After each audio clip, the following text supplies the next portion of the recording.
Hi Bears, how you doing today? This is Chef Joe coming at you in the Bears kitchen here in Crimson Hall, hanging out, getting excited to do some really good food tonight.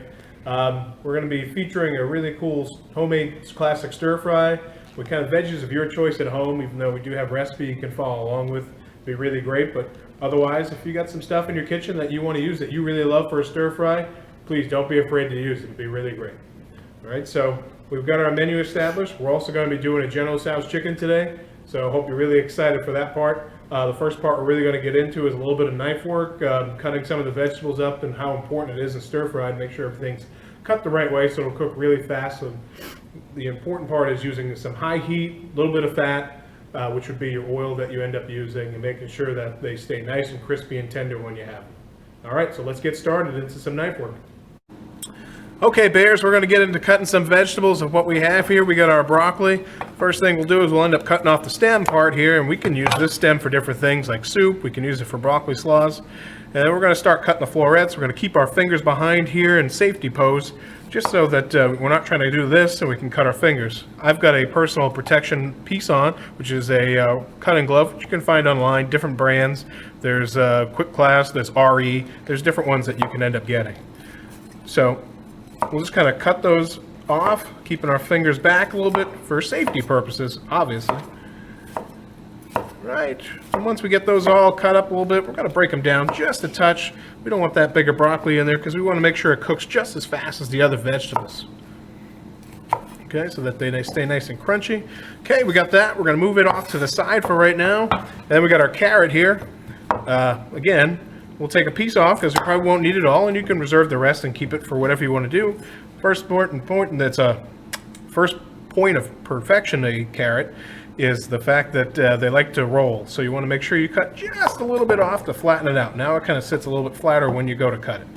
Then we'll take it in half just as such. Okay, we'll keep our fingers right behind, nice and safe, and we'll cut just really nice and thin so that it helps cook really fast with that stir fry, so that they stay nice and crunchy, but they don't get make the other vegetables too soft waiting for these to cook. So we've got our carrots here, we've got our broccoli all set. We're going to get right into making that stir fry right on.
Okay, Bears, here we are now. We're going to get into our General Tso's chicken. So we've got our simple ingredients. We got our chicken already cut up here. We're going to add in 2 egg whites right into that mix.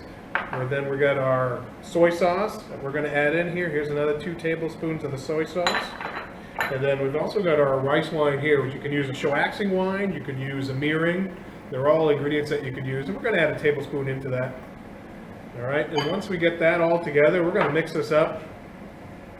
And this will really help tenderize the chicken, and it'll also help be a part of the original breading that we get into.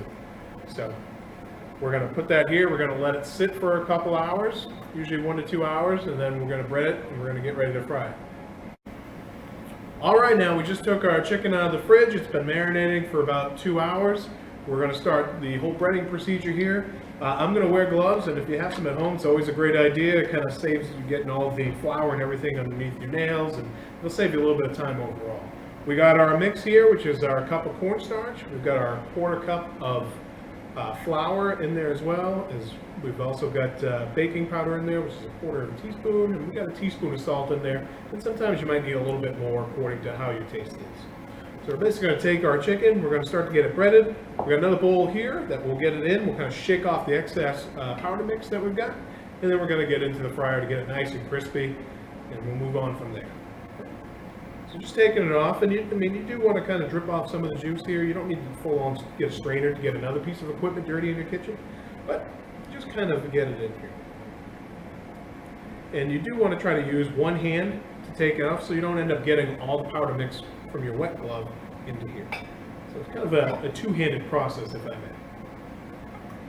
All right, so get the last of the chicken here. We'll move into breading, and I'll start to use this hand to kind of mix it a little bit. And just like anything that you do at home, you're always going to make a mess. You're going to throw a little bit of powder around, which is always fun because you can clean up your kitchen a little bit more later, right? So this is very coated, so I'm going to get my second hand in here. I'm going to really push it around. And you do want to squeeze a little bit everything that you've got in here, and it'll help adhere to the pieces of the chicken. And I've got my little LeBron James going on. All right. Then we'll kind of shake this off a little bit. We'll throw our chicken in there.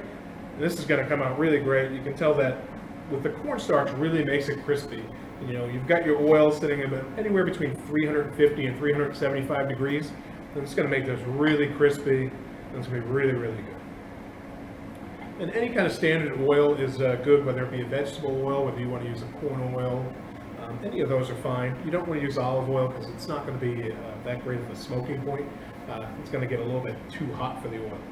All right, so we got our things here, and we're going to start frying away. Now with this, we're able to kind of go right into the fryer for the most part, but if you do have a lot of excess flour in here, you are going to want to use your hands. But safety first as we put it into the fryer.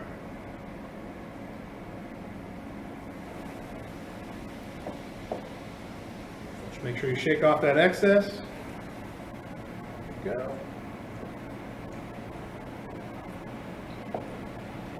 Couple more pieces here. Awesome. So we've got that frying right now. So next, while that is frying, we've got a couple minutes. We're going to make our sauce real quick. All right, great. Now we're going to make our sauce real quick. We've got some of the cooked onions and ginger ready to go that we already got ahead of time. All right. We're going to add in 3 tablespoons of sugar. We got our 3 tablespoons of soy sauce. We can immediately start mixing around, get that sugar really blended up. We've got some hoisin sauce that we're going to add 2 tablespoons of. And also we've got our plum sauce.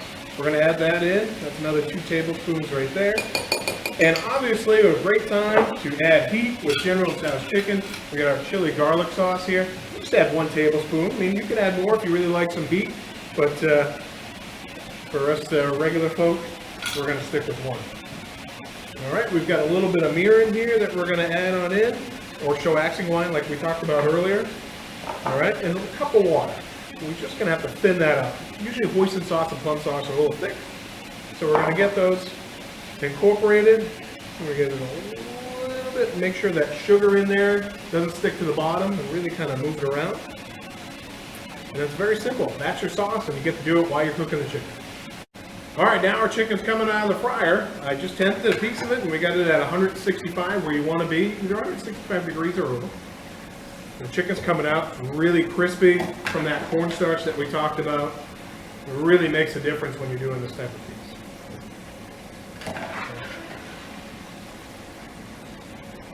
Chicken coming out. Make sure you grab every last piece. You don't want to leave any behind, right? All right, perfect. So we got the chicken out. Now we're just going to top it with the sauce. We're going to garnish it up, and we can plate it up with our stir fry that we did earlier. And we're going to pour this sauce right on top. Now we stop a little bit. Sometimes it can be, it ends up being a little extra sauce, and you might just want a little bit less. So don't always put it all on first. Great, we got a good mix. And this sauce is usually a little bit thinner than, your typical sticky sauce where it ends up being really kind of goopy and a little heavy. So this ends up being a little bit lighter. It sticks well and gives a really great flavor. We're going to mix that around. We got a little bit of our scallions here that I cut up. I'm just going to mix a few in, and we'll use a few on top of the plate as well. And that'll get in there great. All right, move our sauce. We got a plate. Oh, look at that chicken coming out. It's got a very nice amount of sauce on it, like I said. And you'll have some sauce left over. You might even love to dip it in afterwards, or you might even have a nice side dish where you're saying, hey, I wanted to make some spring rolls, which is really one of the cool things that we're actually starting in the Bears in the Kitchen series too. So stay tuned for those coming along the way. Get all your chicken nice and plated. Oh, plenty of sauce. And if you like a lot of sauce like I do, drizzle it right on top. Oh, yes. You got the extra scallions we put right on top. Finish it up. Always wiping our plate up a little bit. We got our General Tso's chicken. And we got our stir fry. We've got a heck of a night for dinner tonight. Guys, thanks for joining us. We really appreciate it. Sharing in our safety moments and also sharing in our great food. Bears in the Kitchen, be good. We'll see you soon. Take care.